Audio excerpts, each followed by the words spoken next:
ওই যে কথায় আছে না, ভগবান যা করে মঙ্গলের জন্যই করে। কেন কথাটা বললাম নিশ্চয়ই বলবো। অনেক দিন আগে থেকে দিদি আমাকে বলছিল যে দিদির একটা সেমিনার আছে, তো মেকআপ সেমিনার, ওখানে আমাকে যেতে।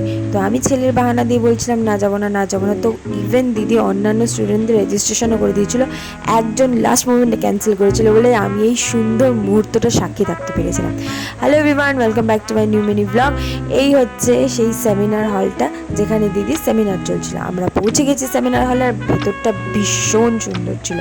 যেমন ছিল ফটো তোলার জায়গায়, সেরকম সেমিনারটায় গিয়ে অনেক অনেক আমরা নলেজ গেইন করতে পেরেছি। এখানে আমি বুঝে দিয়ে আরও দুজন চলে গেছিলাম, আর আমাদের দিদির কাজ তখন অনওয়ার্ডস। দিদি কাজ করছে, এটা এখানে দেখে দিদিকে এত প্রাউড ফিল হচ্ছিলো নিজেদেরকে। তারপরে দিদি ছিল কুপন কার্ড, এই যে আমার দিদি আর আমার দিদির মডেল। তারপরে ছিল আরেকটা মেকআপ আর্টিস্ট, তারপরে ছিল আরেকজন। তারপরে ছিল লাঞ্চ টাইমে প্রচুর ভুড়িভোজ করে মারাত্মক ডিশেসগুলো ছিল, এত ভালো লেগেছিলো। প্রত্যেকটা খাবার খুব ভালো ছিল। নতুন ছিল ডেজার্টটা। এইখানে সুন্দর করে ফটোশ্যুট করে আবার ব্যাক চলে গেছিলাম মেকআপ রুমে। এখানে লাস্ট মেকআপ আর্টিস্টের মেকআপ দেখে তারপরে আমাদের হয়েছিল সার্টিফিকেট ডিস্ট্রিবিউশন। এখানে সার্টিফিকেট নিয়ে সুন্দর করে ফটো টটো রিলস বানিয়ে চলে গেছিলাম দিদির কাছে। দিদি এখানে ক্লান্ত হয়ে গেছিলো কাজ করে। তারপর দিদি বলছিল আমাকে যদি ভালো করে ভিডিও ফটো না তুলে দিস তোদের সব কটাকে ধরে পেলাম।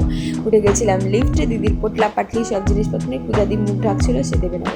এই যে আমরা বেরিয়ে গেলাম ঘুরি ঘুরি পায়ে। আজকের দিনটা খুব খুব খুব ভালো কাটলো। থ্যাংক ইউ সো মাচ দিদি আমাদের এত সুন্দর একটা দিন দেওয়ার জন্য।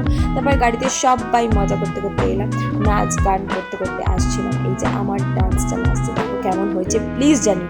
তোমাদের মিনি ব্লগটা কেমন লাগলো প্লিজ আমাকে জানিও। আবার দেখা হবে নতুন কোনো মিনি ব্লগে। ততক্ষণের জন্য টিল দেন চলো টাটা বাই বাই।